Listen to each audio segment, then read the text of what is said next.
नमस्कार दोस्तों, आपका स्वागत है आपके अपने चैनल स्टडी वाइन्स ऑफिशियल पर। तो आज की इस वीडियो में हम भारत की नदियों को कवर करेंगे। तो ये टॉपिक थोड़ा लंबा है, इसीलिए हम इसे 3 पार्ट्स में कवर करेंगे। तो वीडियो को शुरू करने से पहले मैं आपको इसका स्ट्रक्चर बता देता हूँ कि हम इसे कैसे कवर करेंगे। तो जो भारत की नदियाँ हैं, इन्हें 2 भाग में बांटा गया है। एक है हिमालयी नदियाँ, दूसरा है प्रायद्वीपीय नदियाँ। जो हिमालयी नदियाँ हैं, इन्हें आगे 3 भागों में बांटा गया है: सिंधु नदी तंत्र, ब्रह्मपुत्र नदी तंत्र और गंगा नदी तंत्र। तो पूरे उत्तर भारत से लेकर पूर्वोत्तर भारत तक, यानी कि नॉर्थ से लेकर नॉर्थ ईस्ट तक इन नदियों का विस्तार है, हिमालयी नदियों का।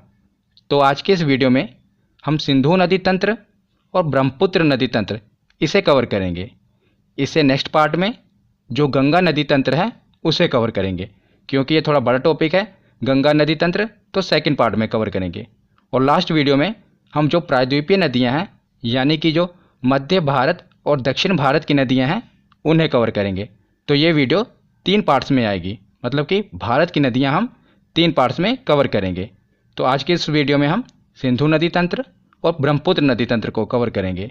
तो चलिए बिना देरी किए हुए वीडियो को शुरू करते हैं। और सबसे पहले देखते हैं सिंधु नदी तंत्र।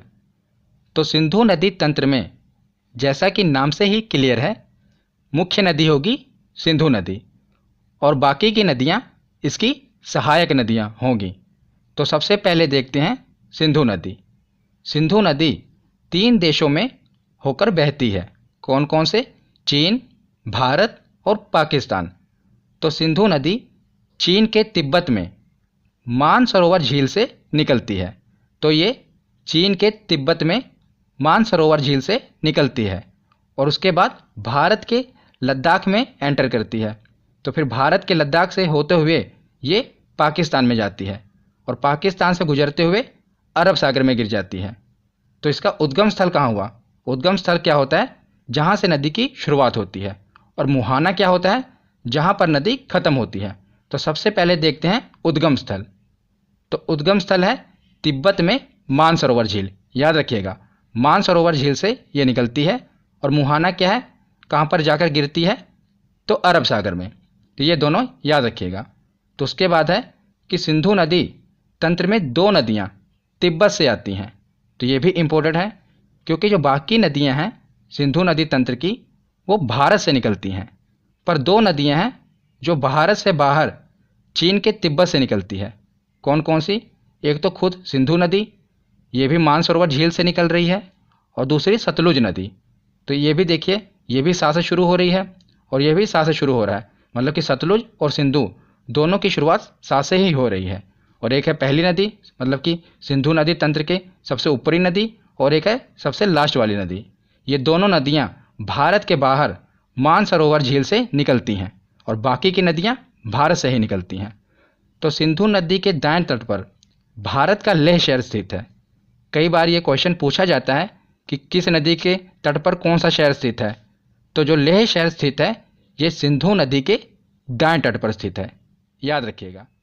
अब हमने सिंधु नदी के बारे में पढ़ लिया। एक बार हम इसकी सहायक नदियाँ मैप में देख लेते हैं, उसके बाद डिटेल में पढ़ेंगे। तो सबसे पहले देखते हैं झेलम नदी। तो सिंधु नदी यह सबसे ऊपर, उसके बाद इसकी सहायक नदी है झेलम नदी। तो झेलम नदी के बाद है चिनाब नदी। यही इसका सही क्रम है, याद रखिएगा। सबसे ऊपर है झेलम, उसके बाद है चिनाब, और उसके बाद है रावी नदी, उसके बाद है व्यास नदी, और सबसे लास्ट में है सतलुज नदी। सिंधु नदी तंत्र की शुरुआत सा से ही हो रही है, सिंधु से, और ख़त्म भी सा पर ही हो रही है, यानी कि सतलुज पर। सा से शुरू होकर सा पर ही ख़त्म हो रही है। तो सही क्रम क्या है? सबसे ऊपर है झेलम, फिर चिनाब, फिर रावी, व्यास और सतलुज।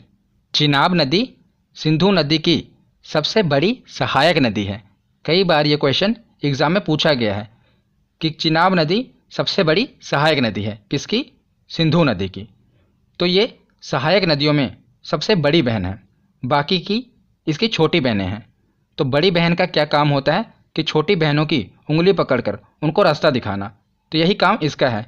ये चिनाब नदी सबसे बड़ी बहन है, बाकी की बहनें इसमें मिल जाती हैं, इसकी उंगली पकड़ लेती हैं और ये उनको उसके मंजिल तक पहुंचाती है। यानी कि बड़ी बहन के हिसाब से ये उनको रास्ता दिखाती है। ये सब नदियाँ इनमें जाकर मिल जाती हैं, मतलब कि जो बाकी की नदियाँ हैं ये चिनाब में मिल जाती हैं और चिनाब जाकर सिंधु नदी में मिल जाती है। इस प्रकार जो पांचों की पांचों नदियाँ हैं ये सिंधु नदी में मिल जाती है। आशा करता हूँ आपको ये याद रहेगा।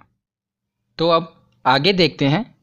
जैसा कि आप मैप में देख रहे हैं, ये जितनी भी नदियाँ हैं ये भारत होते हुए पाकिस्तान जा रही हैं। इसीलिए पाकिस्तान को ये डर सता रहा था कि कहीं भारत इन नदियों को रोक न दे।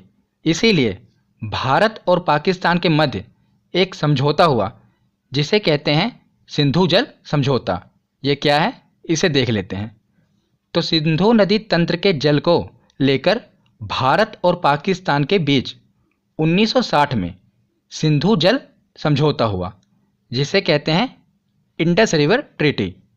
तो इस संधि पर भारत के तत्कालीन प्रधानमंत्री जवाहरलाल नेहरू जी और पाकिस्तान के तत्कालीन राष्ट्रपति अयूब खान ने दस्तखत किए थे। ये दोनों, एक प्रधानमंत्री और दूसरे पाकिस्तान के राष्ट्रपति, इन्होंने हस्ताक्षर किए थे।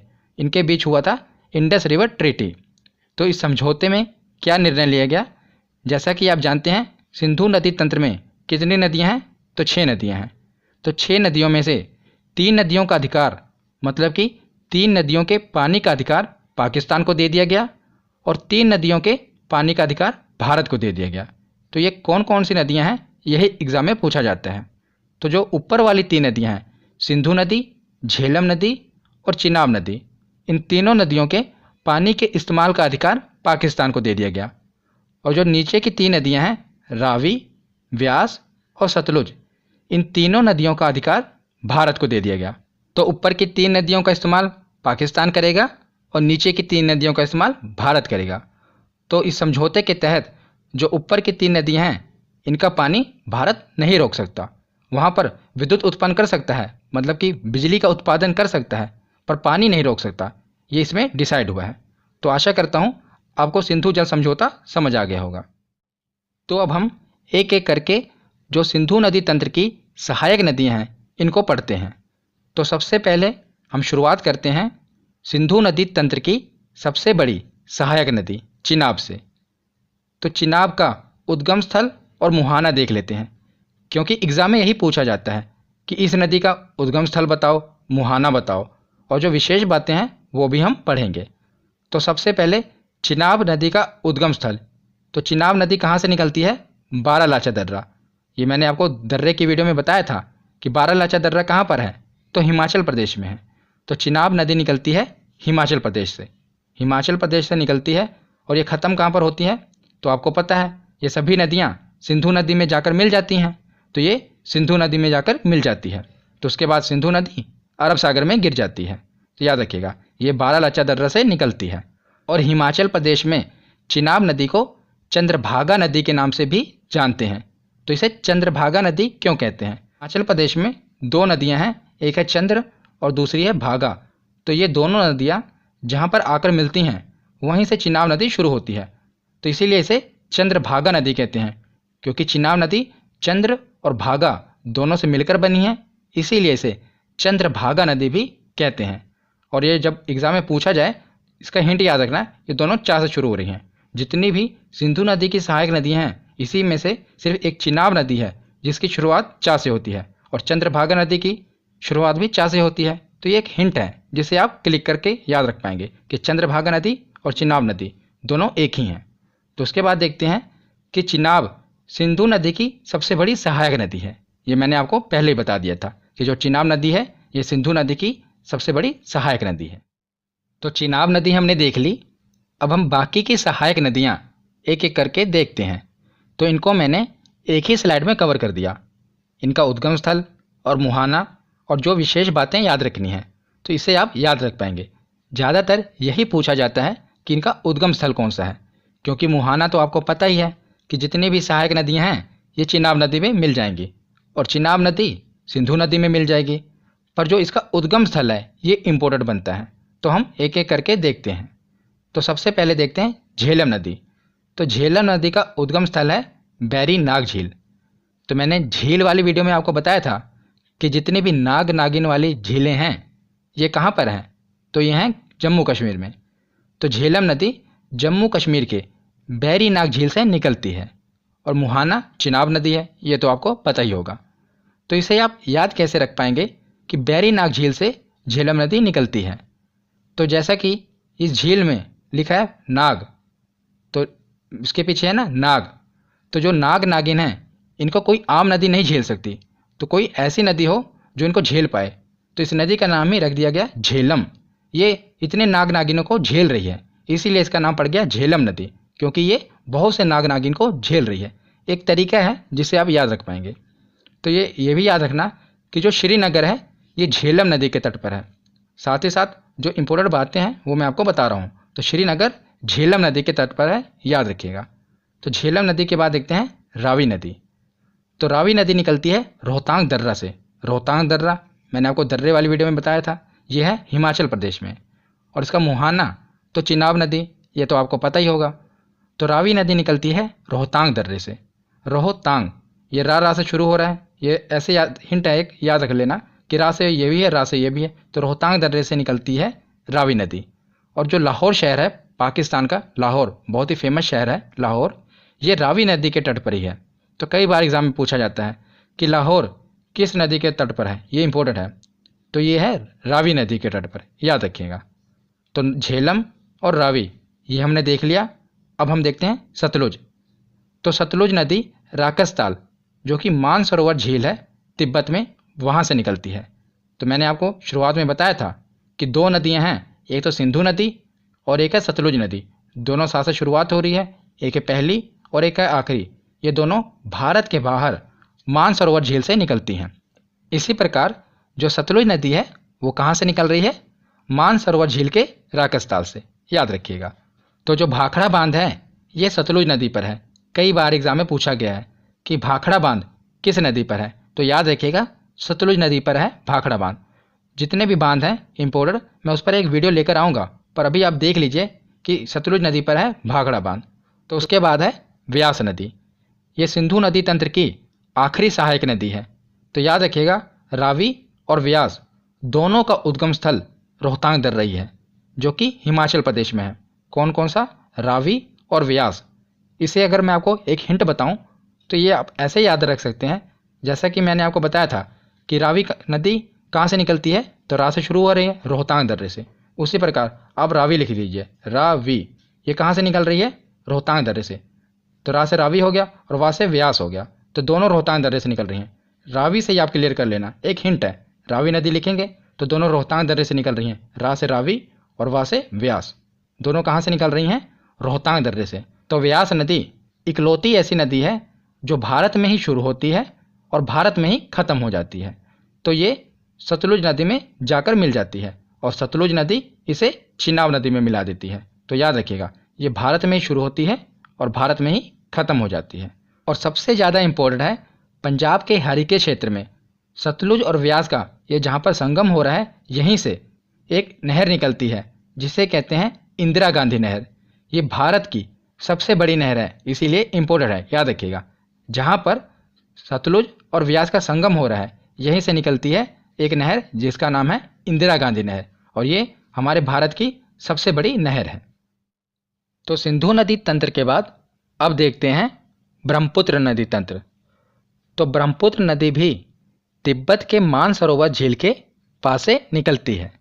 तो तीन नदियां हो गईं जो मानसरोवर झील से निकलती हैं। कौन कौन सी, सिंधु, सतलुज और ये ब्रह्मपुत्र नदी। तो ये एग्ज़ाम में पूछा जाता है कि मानसरोवर झील से कौन सी तीन नदियां निकलती हैं। तो तीन नदियां हैं सिंधु, सतलुज और ब्रह्मपुत्र। तो यह है तीन देशों से होकर बहती है ब्रह्मपुत्र नदी। कौन कौन से, चीन, भारत और बांग्लादेश। तो ये चीन के तिब्बत से निकलती है और भारत में यहाँ पर अरुणाचल प्रदेश में है नामचा बरवा पर्वत। मैंने आपको पर्वत वाली वीडियो में बताया था। तो यहाँ से टकराकर ये यू टर्न लेती है और भारत में प्रवेश करती है। तो भारत से होते हुए ये बांग्लादेश में जाती है और बांग्लादेश से ये सीधा बंगाल की खाड़ी में जाकर गिर जाती है। तो याद रखिएगा चीन, भारत और बांग्लादेश, ये 3 देशों से होकर गुजरती है। और ब्रह्मपुत्र की कुल लंबाई है 2900 किलोमीटर। इसकी टोटल लंबाई 2900 किलोमीटर है, पर भारत में इसकी लंबाई है 916 किलोमीटर। और ब्रह्मपुत्र भारत की सबसे चौड़ी नदी है, याद रखिएगा यह सबसे चौड़ी नदी है भारत की। और ब्रह्मपुत्र नदी को अन्य नामों से जाना जाता है, मतलब इसके और भी नाम हैं और यही इम्पोर्टेंट है। तो तिब्बत में इसे जानते हैं यारलुंग सांगपो नाम से। तो तिब्बत में ब्रह्मपुत्र नदी को कहते हैं सांगपो नदी। और अरुणाचल प्रदेश में, जब ये अरुणाचल प्रदेश में एंटर करती है तो इसे कहते हैं दिहांग नदी। और यही नदी जब आगे बढ़कर असम में जाती है तो असम में कहते हैं ब्रह्मपुत्र नदी। और यही नदी जब आगे बांग्लादेश में जाती है तो वहाँ पर इसे कहते हैं जमुना नदी। तो इसके सभी नाम याद रखिएगा क्योंकि ये एग्जाम में पूछे जाते हैं। तिब्बत में कहते हैं सांगपो, अरुणाचल में कहते हैं दिहांग, असम में कहते हैं ब्रह्मपुत्र और बांग्लादेश में कहते हैं जमुना। तो ब्रह्मपुत्र नदी के बारे में हमने पढ़ लिया। अब हम देखते हैं ब्रह्मपुत्र की सहायक नदियाँ। वैसे तो ब्रह्मपुत्र की बहुत सी सहायक नदियाँ हैं, पर जो इम्पोर्टेंट हैं मैंने वो कवर की हैं। यही ज़्यादातर एग्ज़ाम में पूछी जाती हैं। अगर आप ग्रुप डी की तैयारी कर रहे हैं या खलासी की तैयारी कर रहे हैं तो सीधा बस सहायक नदियाँ याद रख लीजिए, वही पूछा जाएगा कि कौन सी सहायक नदी ब्रह्मपुत्र की सहायक नदी है। पर अगर आप पीसीएस लेवल की तैयारी कर रहे हैं तो पीसीएस लेवल के एग्ज़ाम में ये भी पूछा जाता है कि कौन सी सहायक नदी दाईं ओर से आकर मिल रही है, कौन सी बाईं ओर से आकर मिल रही है। मैंने वो भी कवर किया है, तो दोनों मैं आपको याद कराऊंगा। तो सबसे पहले देखते हैं कि बाईं ओर से यानी कि लेफ्ट साइड से कौन सी मिल रही है। तो ये तो आपका दाईं ओर होगा, पर नदी का ये बाईं ओर होगा। क्यों? क्योंकि नदी ऊपर से आ रही है नीचे की ओर। अगर आप अपने आप को ऊपर से नीचे की ओर देखेंगे तो ये आपका दाईं ओर होगा और ये बाईं ओर होगा। तो इसी प्रकार हम तो नदी के हिसाब से देखेंगे ना, नदी ऊपर से नीचे की ओर आ रही है तो ये नदी का बाईं ओर है और ये दाईं ओर है। तो सबसे पहले देखते हैं कि बाईं ओर आकर कौन कौन सी सहायक नदियाँ मिलती हैं। तो चलिए बाईं ओर से शुरू करते हैं।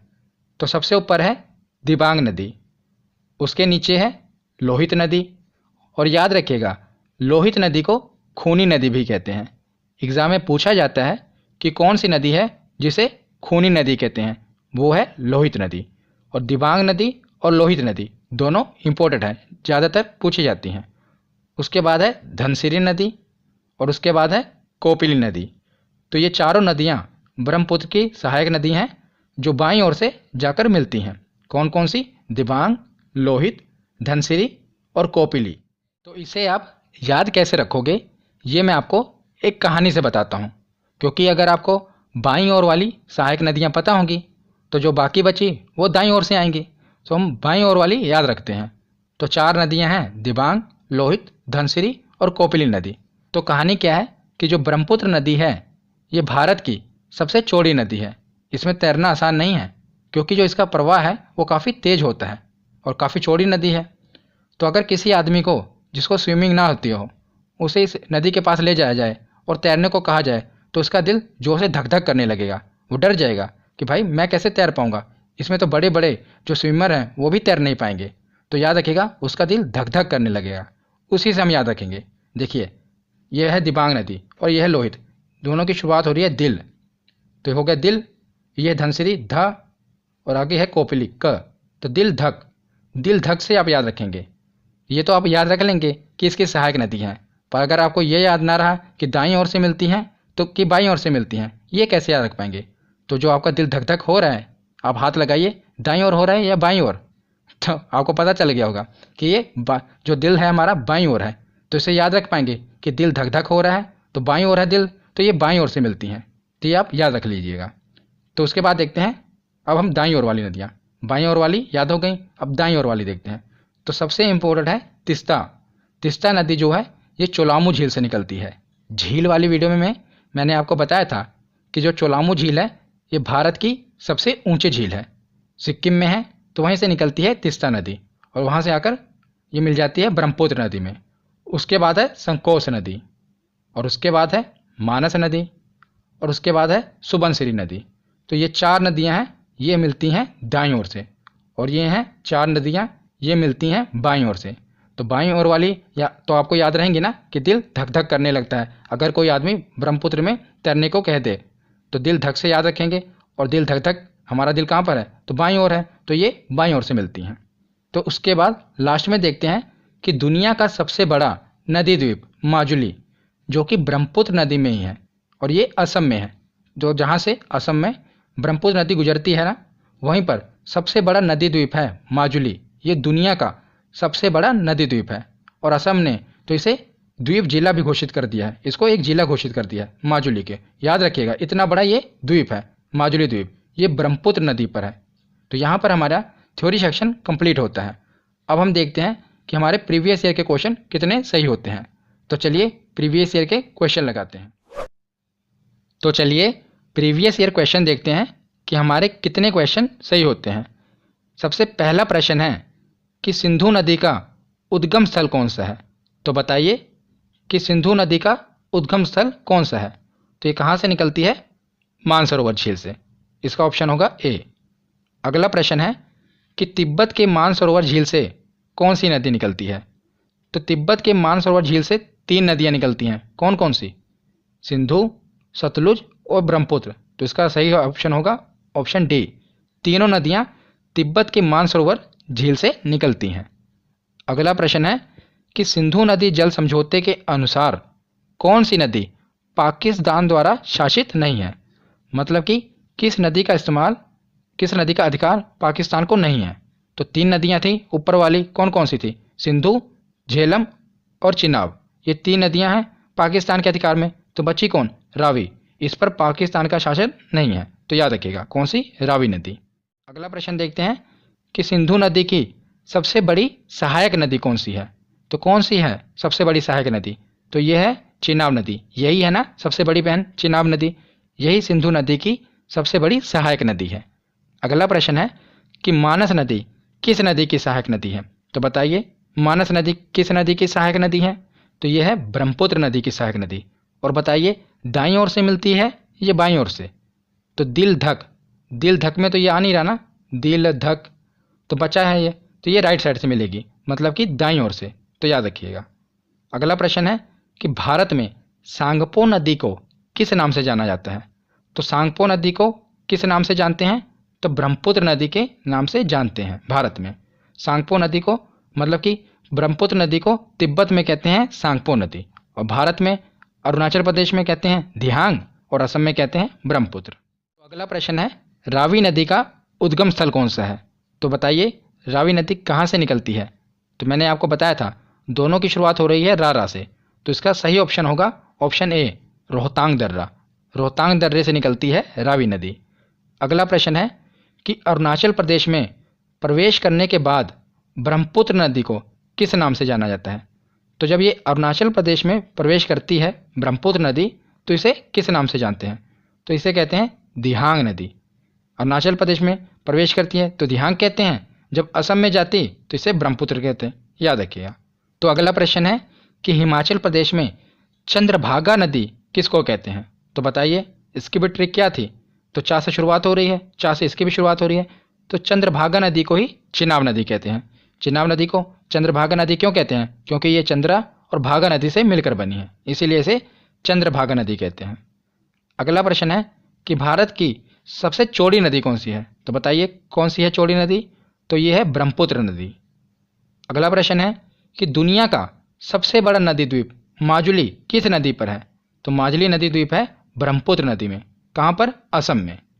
और आज की वीडियो का आखिरी प्रश्न है कि लाहौर किस नदी के तट पर है। तो लाहौर किस नदी के तट पर है। तो यह है रावी नदी। मैंने आपको कहा था ये इंपॉर्टेंट है, याद रखिएगा कि लाहौर किस नदी के तट पर है, तो रावी नदी के तट पर। तो यहाँ पर हमारा सिंधु नदी तंत्र और ब्रह्मपुत्र नदी तंत्र दोनों खत्म हो गया। हमने प्रीवियस ईयर क्वेश्चन भी देख लिए। इससे अगली वीडियो में हम देखेंगे गंगा नदी तंत्र। तो आशा करता हूँ आपको ये वीडियो समझ में आई होगी। कैसी लगी ये वीडियो कमेंट सेक्शन में ज़रूर बताना। धन्यवाद।